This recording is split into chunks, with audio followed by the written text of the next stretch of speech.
जाको राखे साइयाँ मार सके न कोई, यानी जिसकी हिफाजत खुद खुदा करते हों उसे कोई नहीं मार सकता।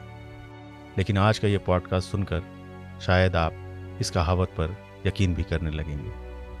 नमस्कार, आज की इस पॉडकास्ट में मैं आपको सुनाऊंगा कहानी 4 महीने की उस बच्ची की जिसे मौत बस छू कर निकल गई। 27 साल के विकेश अपनी पत्नी रजीना और बेटी के साथ काम की तलाश में गुजरात पहुंचे थे। ये उनकी छोटी बेटी थी।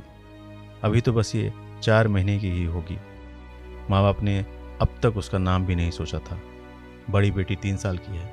बड़ी बेटी को वो अभी साथ नहीं लाए थे। वो गांव में दादा दादी के पास थी। विकास और उनकी पत्नी राजस्थान के बांसवाड़ा जिले के कुशलगढ़ के रहने वाले थे। गांव में पानी की कमी रहती है, इसलिए वहाँ खेती ठीक से नहीं हो पा रही थी। यही वजह है कि विकेश के गांव के ज़्यादातर लोग मजदूरी करने शहर चले आते हैं। गुजरात वहाँ से सबसे पास पड़ता है और काम भी आसानी से मिल जाता है, इसलिए विकेश यहाँ आए। उन्हें आए अभी बस 3 दिन हुए थे। रहने का भी कुछ इंतज़ाम भी नहीं हुआ था, तो फिलहाल फुटपाथ पर ही ज़िंदगी बीत रही थी। पास के ही एक कंस्ट्रक्शन साइट पर विकेश और रजीना को मजदूरी का काम मिल गया था। विकेश को 700 और रजीना को 500 रुपये दिहाड़ी भी मिलने लगी थी। सोमवार रात को दोनों जब काम से लौटे तो गर्मी थोड़ी ज़्यादा थी। खाना वगैरह खाकर विकेश रजीना और बेटी के साथ वहीं फुटपाथ पर सो गए, जो फिलहाल उनका आशियाना था। आसपास उसी गांव से आए और भी मजदूर सो रहे थे। ये सभी अपना गांव छोड़कर इस उम्मीद से यहाँ आए थे कि काम मिलेगा तो आने वाला कल शायद बेहतर होगा।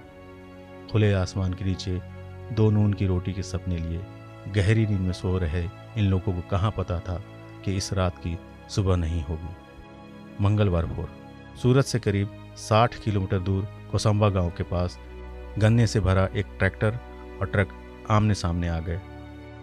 ट्रक ड्राइवर ने कंट्रोल खो दिया। डंपर की स्पीड काफ़ी तेज़ थी। वो फुटपाथ पर सोए इन मजदूरों को कुचलते हुए दुकानों में घुस गया। इस हादसे में 15 लोगों की मौत हो गई। रेस्क्यू टीम जब मौके पर पहुंची तो लाशों के ढेर के बीच एक बच्ची चिल्ला चिल्ला कर रो रही थी। ये विकेश और रजीना की बच्ची थी।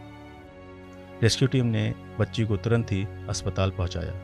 बच्ची सही सलामत है, लेकिन इस हादसे में विकेश और रजीना की मौत हो गई। रजीना के भाई राकेश का भी इस हादसे में देहांत हो गया।